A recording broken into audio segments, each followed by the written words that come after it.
అందరికీ నమస్కారం. బిచ్చమ్మ తెలుగు ఛానల్కి స్వాగతం. ఈరోజు నేను రవ్వ లడ్డు చూపించబోతున్నానండి. ఈ రవ్వ లడ్డు అనేది మనం లడ్డు చేసిన తర్వాత హార్డ్గా అయిపోవడం అలా ఉండదండి. సాఫ్ట్గా టేస్టీగా ఉంటాయి. మరి తయారు చేసే విధానంలోకి వెళ్ళిపోదాం. మిక్సీ జార్లోకి 1 కప్పు బొంబాయి రవ్వ తీసుకుంటున్నానండి. బొంబాయి రవ్వ లావుగా ఉంటే ఇలాగ కోర్స్గా బ్లెండ్ చేసుకుని తీసుకోండి. ఇక్కడ చూపిస్తున్న విధంగా ఉంటే సరిపోతుంది. ఇలా బ్లెండ్ చేసుకున్న తర్వాత అదే మిక్సీ జార్లోకి 3/4 కప్పు షుగర్ తీసుకుంటున్నానండి. మీ టేస్ట్కి తగినట్టుగా షుగర్ తీసుకోండి. అలాగే 2 ఇలాచీ యాడ్ చేసుకుని మెత్తగా పౌడర్ చేసుకుని పక్కన ఉంచుకోండి.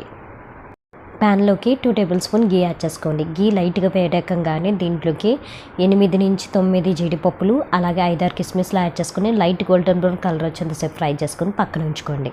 అదే ప్యాన్లోకి మనం కోర్స్గా బ్లెండ్ చేసుకున్న రవ్వను కూడా యాడ్ చేసుకుని 1/2 మినిట్ దాకా ఫ్రై చేసుకోండి. ఇలాగా 1/2 మినిట్ అయిన తర్వాత దీంట్లోకి 1/2 కప్పు ఎండు కొబ్బరి పొడి కూడా యాడ్ చేసుకుని మరొక 1/2 మినిట్ ఫ్రై చేసుకోవాలి. ఇలాగ 1/2 మినిట్ ఫ్రై అయిన తర్వాత దీంట్లోకి మనం మెత్తగా పౌడర్ చేసుకున్న షుగర్ ఇలాచీ పౌడర్ ఉంది కదా, అది కూడా యాడ్ చేసుకుని ఒకసారి కలిసేలా కలుపుకోవాలి. ఇలా కలుపుకున్న తర్వాత దీంట్లోకి కాచి చల్లార్చిన పాలు 1/2 కప్పు కొంచెం కొంచెంగా యాడ్ చేసుకుంటూ షుగర్ మొత్తం మెల్ట్ అయ్యే విధంగా కలుపుకోవాలి. ఇక్కడ కరెక్ట్గా 1/2 కప్పు కొంచెం కొంచెంగా యాడ్ చేసుకుని ఇలా షుగర్ మెల్ట్ అయ్యే విధంగా కలుపుకున్న తర్వాత దీంట్లోకి డ్రై ఫ్రూట్స్ యాడ్ చేసేసుకోండి. ఇలా పాలు యాడ్ చేయటం వల్ల రవ్వ లడ్డు టేస్ట్ అనేది బాగుంటుంది, అలాగే సాఫ్ట్గా వస్తాయండి.